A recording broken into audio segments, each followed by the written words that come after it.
Hello and welcome to another update video about Ethereum. Price has hardly moved since the last video. Did explain to you that these triangles, they can always extend out further. It looks, to be honest, like an Elliott Wave triangle.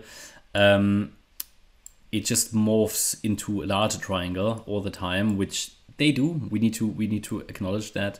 That's why it's so important not to consider a triangle broken too early. I often say that obviously within a triangle you've got different sub-wave structures. You've got 5 waves. And just to show you how a possible Elliott Wave triangle count could look like here, let's do that. Let's take that because I'm looking at this as a possible A wave to the downside.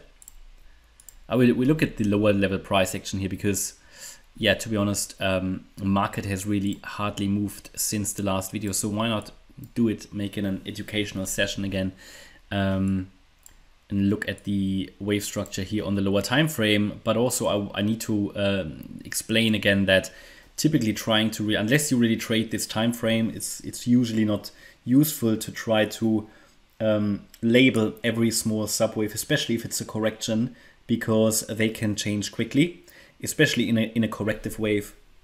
Because, for example, a triangle can morph easily into a larger triangle. An ABC structure can become a WXY structure, or a WXY could become a WXY-XZ pattern, even though they normally don't turn up. You don't find them normally in the charts. But yeah, these things. So if we look at this as an Elliott Wave triangle, I mean, what we can look at is this as an A wave down. Yeah, this would be a scenario in which we would come down in a 4th wave once more.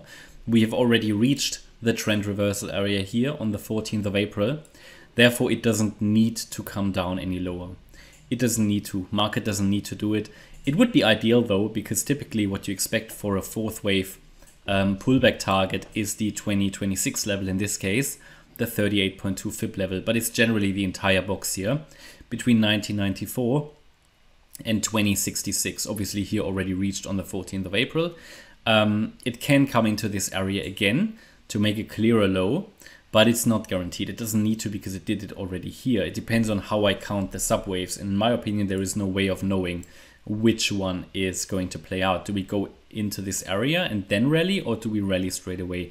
These are my 2 main scenarios. They are both bullish at the moment, as long as we're holding above the 1994 level. So it's often much more useful just to know, okay, where could price go, to measure your risk, and then to understand, okay, if it goes below a certain level, then I have to change my perspective. I might have to go a little bit more bearish. Now, looking at this, if we consider this an A wave down, which it absolutely can be, then this the B wave and another C wave down. Then if we want to count the A wave, it's quite straightforward. It's a wave 1 to the downside, then A, B, C in a wave 2. Then this here could be a 3rd wave rally, obviously, in a wave A, then here a small 4th wave and the 5th wave down. So we've got our A wave complete. Then this means all of the other waves here are currently part of the B wave. I'm going to take them off again because I don't really need these subwaves on the chart. It just confuses. So for this triangle then, a triangle is a 5 wave move A, B, C, D, E. It would have to be A, B, C, D, and this could be the E wave high. Now the condition is for this count to work out. So the B wave would end where this sort of E wave ends. Yeah. The condition for the E wave is to stay below the C wave high at $2,104. If it goes above that, it could indicate a triangle breakout, but probably not yet. To really consider a triangle breakout, I need to see a break above the A wave high at 2,120. Because even if it goes higher than 2,104, it could very well easily be that this C wave just moves here. I have to reset the E wave, the C wave, the D wave, and the E wave. And that's the difficult situation with triangles. That's why I normally don't call a triangle invalid until it breaks above the A wave. Yeah, because normally you would want, in this count, you would want it to break out to the opposite side of the E wave. So that would be to the downside, yeah. If it goes to the upside, it would invalidate this particular count. So I need to see a break of the A wave, because until then it can always extend. To the downside, a break to the downside cannot really be confirmed until we break below the B wave low. So it would need to break below 2075 because that would take out the B wave low and would confirm the breakout down, and then target, I think we're looking at 2026 first and then maybe 1994. So that's the bearish, well, short-term bearish case really. It's overall bullish still. Triangles generally are trend continuation patterns.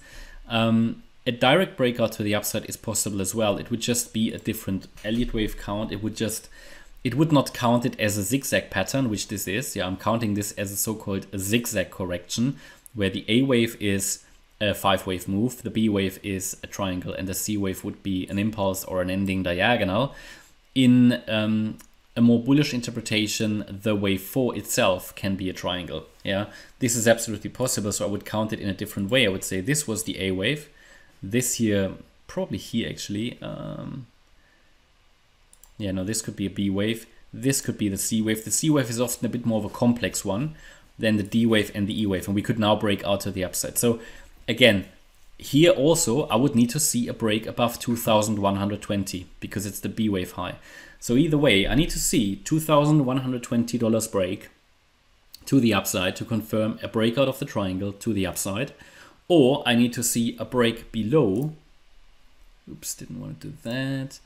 I need to see a break below the 2075 to consider a breakout to the downside. So that they are the relevant levels. If you just wait for a triangle trend line break, Elliott wave tells us that's not enough evidence. Okay, so from that point of view, it gives us very clear levels. But yeah, because not much is going on, it's a bit of an educational exercise here, and we just need to be open to both, in my opinion. Short-term price action, rather unclear in which direction it will break out. We don't know the future, but we have another low risk, high reward setup here, in my opinion.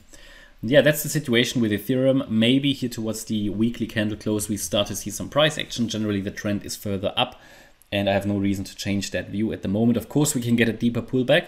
We always need to be ready, and a break below 1994 would prepare us for that. That would be a warning. Besides that, I think, yeah, we focus on the upside as long as we're holding 1994. I hope you like the update. Today, we've got our member live stream at 5 p.m. UTC. We're going to cover a charting exercise from scratch. A lot of people asked for that, so that's what we do in the member live stream today. Charting Elliott wave of a chart from scratch. And if you're interested in that, check out the channel membership. If not, then that's fine as well. But maybe you can still leave a like and subscribe to the channel if you like the content. And see you in the next video. Bye-bye.